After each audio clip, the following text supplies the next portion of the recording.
പുതിയൊരു വീഡിയോയിലേക്ക് സ്വാഗതം. പ്രിലിംസ് പരീക്ഷയ്ക്ക് വേണ്ടിയിട്ടുള്ള IT പാഠഭാഗത്തെ സിലബസ് കവർ ചെയ്തിട്ടുള്ള ഒരു വീഡിയോയാണിത്. നോക്കാം. ജിംബ് നമ്മൾ കേട്ടിട്ടുണ്ട്. ജിംബ് ഒരു ഇമേജ് എഡിറ്റിംഗ് സോഫ്റ്റ്വെയർ ആണെന്ന് നമുക്കറിയാം. ജിംബ് ഒരു സ്വതന്ത്ര സോഫ്റ്റ്വെയർ ആണ്, ഫ്രീ സോഫ്റ്റ്വെയർ ആണ് ജിംബ്. അതുപോലെ ഇമേജ് എഡിറ്റിങ്ങിന് ഉപയോഗിക്കുന്ന സോഫ്റ്റ്വെയർ ആണ്, ഇമേജ് എഡിറ്റിംഗ് സോഫ്റ്റ്വെയർ ആണ് ജിംബ്. ജിംബ് പുറത്തിറങ്ങിയ വർഷം 1996 ചോദിക്കാൻ സാധ്യതയുണ്ട്, മറന്നു പോകരുത്. 1996 പുറത്തിറങ്ങിയ ഇമേജ് എഡിറ്റിംഗ് സോഫ്റ്റ്വെയർ ആണ് ജിംബ്. അപ്പോൾ ജിംബ്, ഈ ജിംബിന്റെ പേര്, ജിംബിന്റെ ഫുൾ ഫോം എന്താണ്? New image manipulation programme. New image manipulation programme എന്നാണ് ജിംബിന്റെ പൂർണ്ണമായ രൂപം. New image manipulation programme.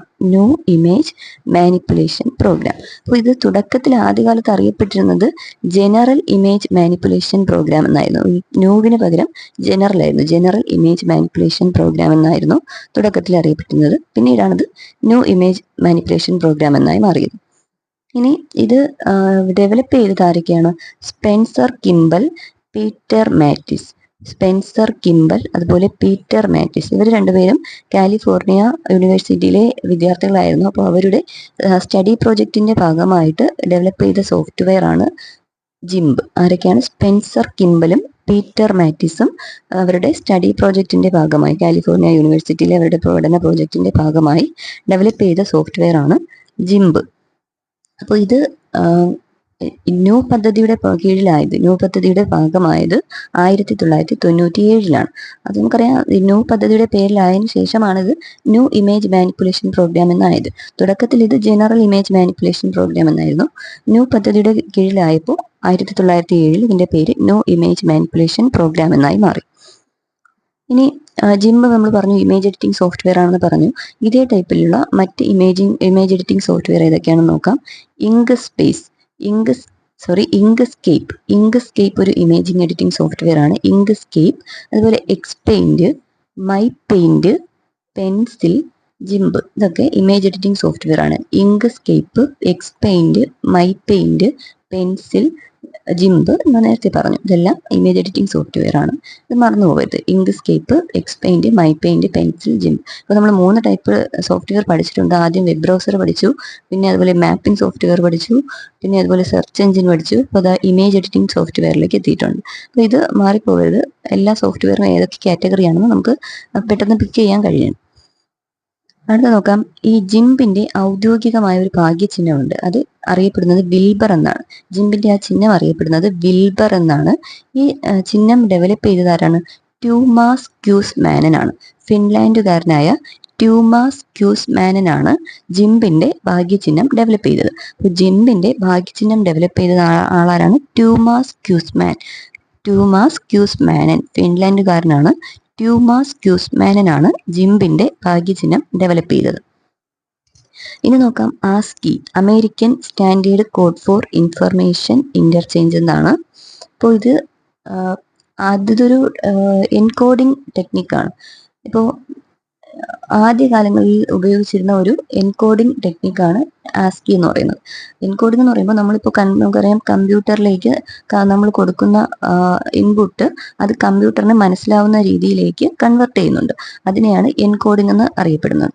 അപ്പോൾ ഈ ആസ്കി, ആദ്യകാലത്തെ ഒരു എൻകോഡിംഗ് സംവിധാനമായ ആസ്കിയിൽ ഉപയോഗിച്ചിരുന്നത് 256 ചിഹ്നങ്ങളായിരുന്നു. അപ്പോൾ 256 ചിഹ്നങ്ങൾ മാത്രം ഉണ്ടായിരുന്ന ഒരു എൻകോഡിംഗ് സാങ്കേതിക വിദ്യയായിരുന്നു ആസ്കി എന്ന് പറയുന്നത്. 256 ചിഹ്നങ്ങൾ മാത്രമേ ഉണ്ടായിരുന്നുള്ളൂ. അതിന് പരിമിതികളുണ്ടായിരുന്നു. പിന്നീട് ഇപ്പോൾ ആ ടൈമിൽ നമ്മുടെ മലയാളം ടൈപ്പ് ചെയ്യുന്ന സമയത്ത് മലയാളം ലിപിയുടെ പരിവർത്തനത്തിനായിട്ട് അതൊക്കെ ബുദ്ധിമുട്ടായിരുന്നു. മലയാളം ലിപി പരിവർത്തനം ബുദ്ധിമുട്ടായിരുന്നു. അപ്പോൾ ആ ടൈമിൽ സീഡാക്ക് ഡെവലപ്പ് ചെയ്ത സോഫ്റ്റ്വെയർ ആണ് ISM. നമ്മൾ കേട്ടിട്ടുണ്ട് ISM. ആരാണ് ഡെവലപ്പ് ചെയ്തത്? സീഡാക്ക് ആണ്. എന്തിനു വേണ്ടി? മലയാള ലിപി പരിവർത്തനത്തിനായി സീഡാക്ക് ഡെവലപ്പ് ചെയ്ത സോഫ്റ്റ്വെയർ ആണ് ISM. ചോദിക്കാം, ISM ഡെവലപ്പ് ചെയ്തത് സീഡാക്ക് ആണ്. മലയാള ലിപി പരിവർത്തനത്തിന് വേണ്ടിയിട്ടാണ്. നമ്മൾ മുമ്പ് പഠിച്ചിട്ടുണ്ട് സീഡാക്കിന്റെ ആസ്ഥാനം എവിടെയാണ്? പൂനെയാണ്. സീഡാക്കിന്റെ ആസ്ഥാനം പൂനെയാണ്.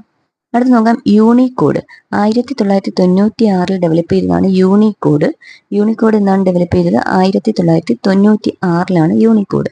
അപ്പോൾ ഇത് ഈ യൂണിക്കോഡിന്റെ പ്രത്യേകത എന്ന് പറയുന്നത് മലയാള അക്ഷരങ്ങൾ നമുക്ക് നേരിട്ട് തന്നെ ഇൻപുട്ട് ആയിട്ട് കൊടുക്കാൻ പറ്റും.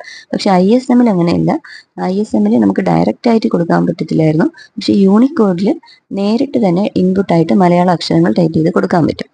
അതാണ് യൂണിക്കോഡിന്റെ പ്രത്യേകത. 1996 യൂണിക്കോഡ് ഡെവലപ്പ് ചെയ്തത്. ഇനി അതുപോലെ അർപ്പാനെറ്റ് നമ്മൾ കേട്ടിട്ടുണ്ട്. ഇന്റർനെറ്റിന്റെ ആദ്യകാല രൂപമാണ് അർപ്പാനെറ്റ്. അർപ്പാനെറ്റിന്റെ ഫുൾ ഫോം ചോദിക്കും. Advanced research project agency network. അർപ്പാനെറ്റിന്റെ പൂർണ്ണരൂപം എന്താണ്? Advanced research project agency network എന്നാണ് അർപ്പാനെറ്റിന്റെ പൂർണ്ണരൂപം. Advanced research project agency network, അതാണ് അർപ്പാനെറ്റ്.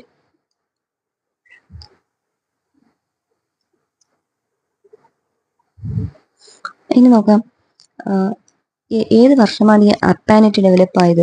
1969 ജനുവരി 2 അർപ്പാനെറ്റ് വരുന്നത്.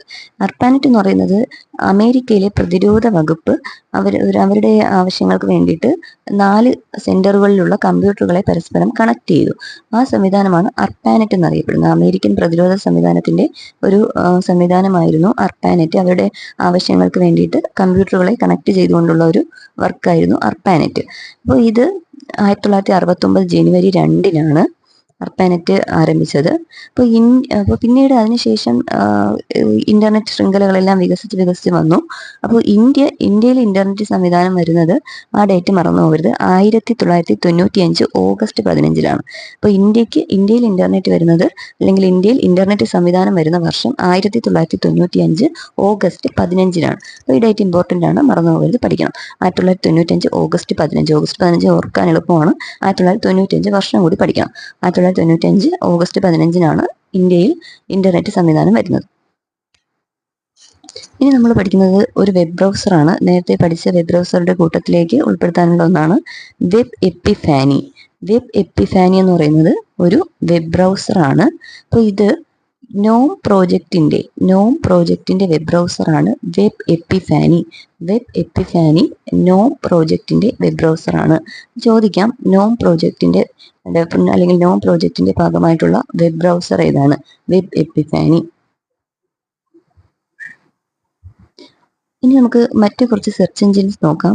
ഇപ്പോൾ നേരത്തെ നമ്മൾ കുറച്ച് സെർച്ച് എഞ്ചിൻ പഠിച്ചു കഴിഞ്ഞു. അതുപോലെ മറ്റു സെർച്ച് എഞ്ചിൻ ഉണ്ട്. ആ സെർച്ച് എഞ്ചിനും അത് ഡെവലപ്പ് ചെയ്ത രാജ്യങ്ങളും ഏതൊക്കെയാണെന്ന് നോക്കാം. ബെയ്ഡു കേട്ടിട്ടുണ്ട്.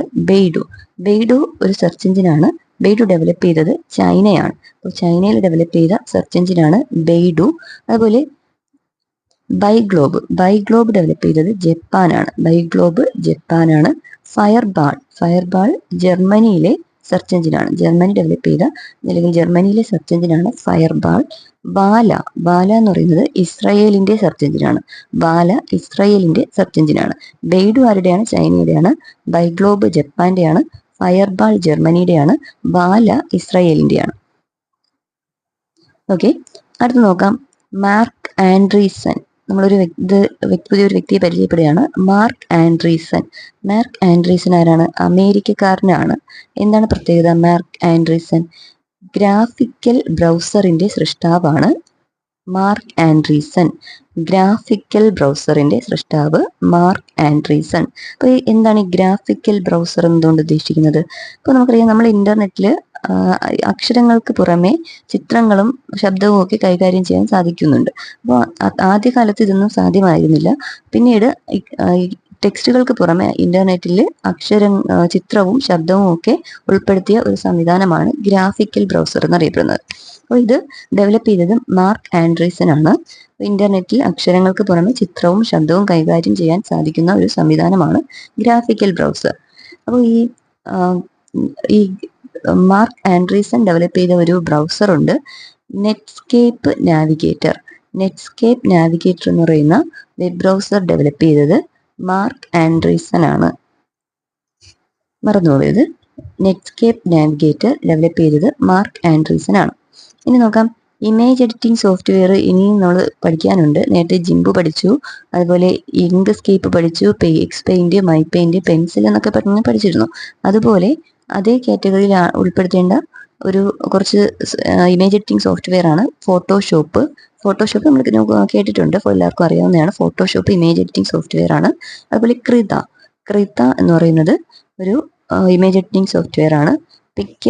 പിക്കാസ ഇമേജ് എഡിറ്റിംഗ് സോഫ്റ്റ്വെയർ ആണ്. അതുപോലെ ഇമേജ് മാജിക് ഇതൊക്കെ ഇമേജ് എഡിറ്റിംഗ് സോഫ്റ്റ്വെയർ ആണ്. ഏതൊക്കെയാണ്? Photoshop, Krita, Picasa, image magic.